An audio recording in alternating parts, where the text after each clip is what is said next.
Welcome to the Fresh Brew Run Club. It is my 100-mile review of the Nike Vomero Premium and why this shoe is like eating Skittles with a spoon out of a barrel.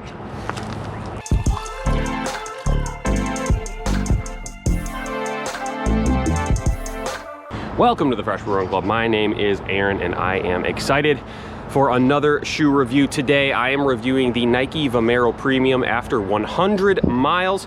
So I'm going to give a little breakdown of what this shoe is all about, although I already made my initial review video where I cover that more in depth, so check that out. I'm going to talk about just my experience running 100 miles in these. We'll talk a little bit about the wear and tear and just how I'm feeling after 100 miles. Then we'll talk Skittles, why I compared this shoe to eating Skittles out of a barrel with a spoon. So let's jump into it. So let's talk a little bit about the Vomero line. So Nike has completely redone this line of shoes. They put out the Vomero 18, which is like the sort of standard Vomero, the Vomero Plus, which offers a little more cushioning, and then the Vomero Premium, which is like the most cushioning you could ever imagine. 55 millimeters of stack height with a 10 millimeter heel to forefoot drop. There is tons of ZoomX foam in this shoe. There's 2 Zoom Air units in the midsole, and then a premium mesh upper, which I find to be kind of breathable. It is the first cold day of the fall, and I can feel the wind through my feet as we speak. In fact, the wind just knocked my camera off of the precarious setup I have right here on a road closed sign. So anyway, before my first review, I was a little skeptical about these shoes.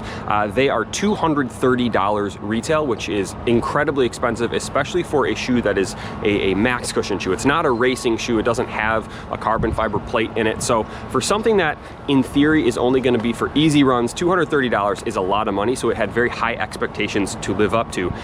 In my first couple runs, it kind of lived up to those expectations, and after 100 miles, I still think it does. I think $230 is a ton of money to spend on an easy run shoe, but honestly, these shoes are like nothing I have ever run in before. I think your typical max cushion, easy run shoe, it's gonna have a lot of foam, it's gonna have a lot of cushioning, it's gonna feel really, really soft on your feet, but a lot of what those shoes do is when you take a step, that energy sort of just dissipates into the ground. So you don't get a lot of rebound, you don't get a lot of bounce back into your stride. However, the Vomero Premiums have a ton of bounce. You get a ton of energy return when you're running in these. And I found that when you pick up the pace in these, you actually get a little bit more energy return. The more force you apply to the shoe, the more you get out of it. Now, it's not like a racing shoe, although I saw Ben Johnson ran like a 2:46 marathon in these, but that's Ben Johnson, that's not me. I have found that when I do pick up the pace, I get a lot more out of them than I expected. It's a very smooth ride. They're super chunky, so that's kind of the downside of when you're trying to pick up the pace. They just feel like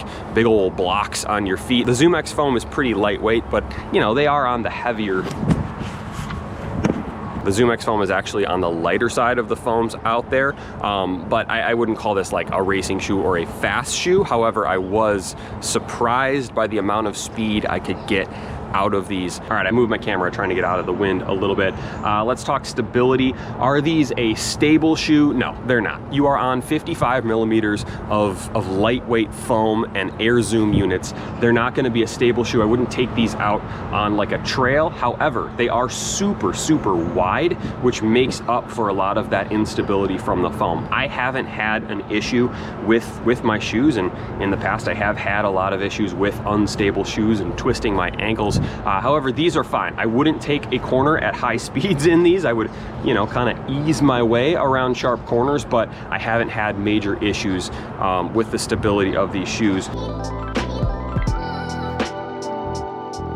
So talking durability, it's only been 100 miles. So honestly, there shouldn't be any issues with any shoe that you purchase and run 100 miles in, and these have no issues so far. My biggest concern with a lot of the Nike outsoles is how fast they break down. I'm a heel striker, so I tend to wear that heel area down quicker than the other areas. I have, you know, scraped away at some of the lugs on the bottom of this shoe, but for the most part, they are pretty much intact. They're still in good shape. I haven't ripped through that that outsole rubber and gotten to the foam yet. The upper is in great shape. There's no visible damage yet. I am gonna keep an eye on the inside area of the ankle because I tend to kick my heel right there, and it's just like a, I don't know, like a fabric material. So there's a high likelihood that I am going to sort of kind of start to break that area down. But that's kind of the only area of concern other than just watching the outsole, which to date is in pretty good shape. So obviously the outsole rubber is a big part of the durability of a shoe and also contributes to how the shoe performs in less than ideal conditions. I have run in the rain in these shoes a couple times and they're pretty good. Honestly, this waffle outsole does a good job of gripping the ground.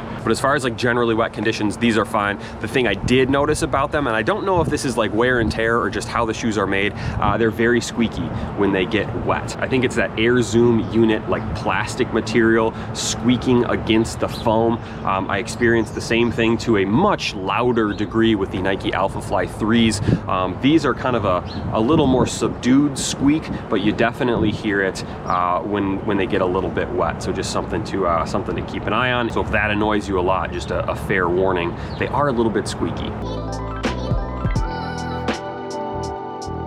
All right, so getting into the real meat of this review, what I really wanted to talk about today is Skittles and why I think these shoes are like eating Skittles out of a barrel with a spoon. Those leaf blowers are getting closer, ominously close. Oh, they're coming this way. All right, so I have to find a spot to do this review because the leaf blowers are getting closer, and we'll get into the meat of the review as soon as I find a quiet spot to do the rest of this review. So I'll see you in a second.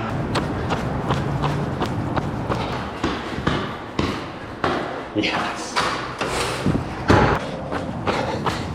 All right, I found a new spot on top of this parking garage.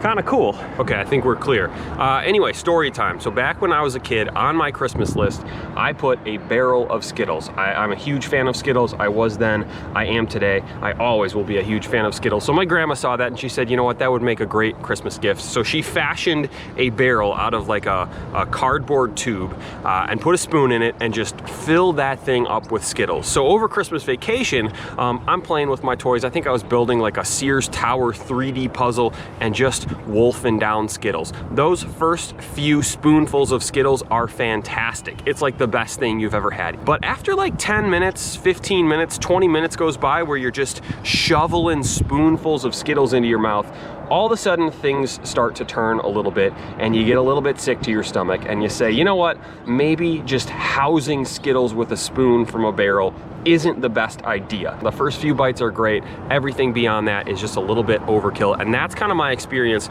running in the Nike Vomero Premiums. I ran in them for like 2.5 weeks straight and they got a little bit old. There's just so much cushioning, so much foam, so much sugar in these shoes that I just found myself craving something with a little more substance, a little more firmness, a little lower to the ground by the time I got to the end of that like 2.5 week period. So if you're looking for a single pair of shoes to purchase, do not get the Vomero Premiums. This is a shoe that is meant to be part of a rotation. They're fantastic as an easy run shoe. They're fantastic as a recovery shoe when you're feeling tired. And my legs were feeling tired at various points and it was nice to be able to put these shoes on and just kind of not feel the ground beneath my feet.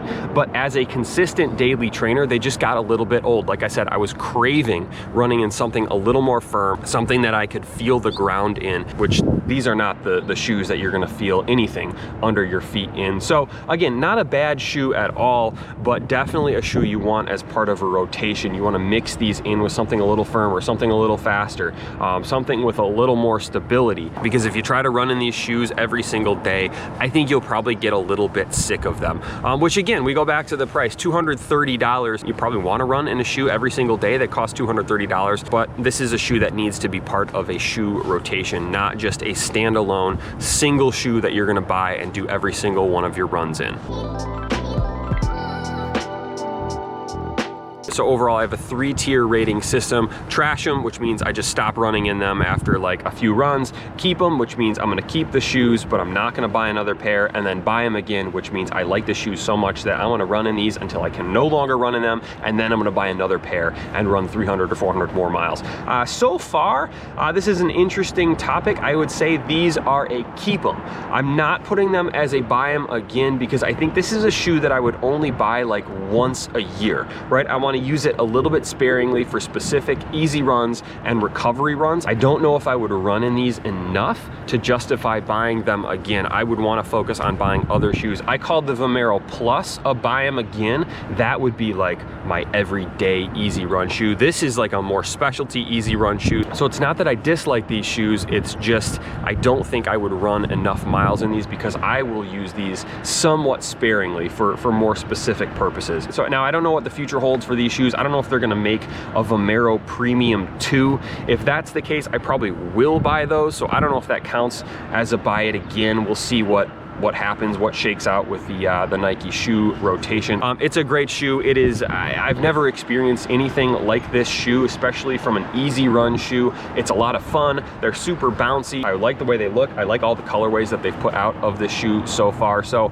I'm very impressed, but again, it is more of a specialty shoe. So that will be the video for today. Let me know what you think. Have you run in these shoes? Do you have any questions about these shoes? I will do my best to answer as many comments as I can about the Vomero Premiums. So thank you for watching. Subscribe if you haven't already, and I will see you soon.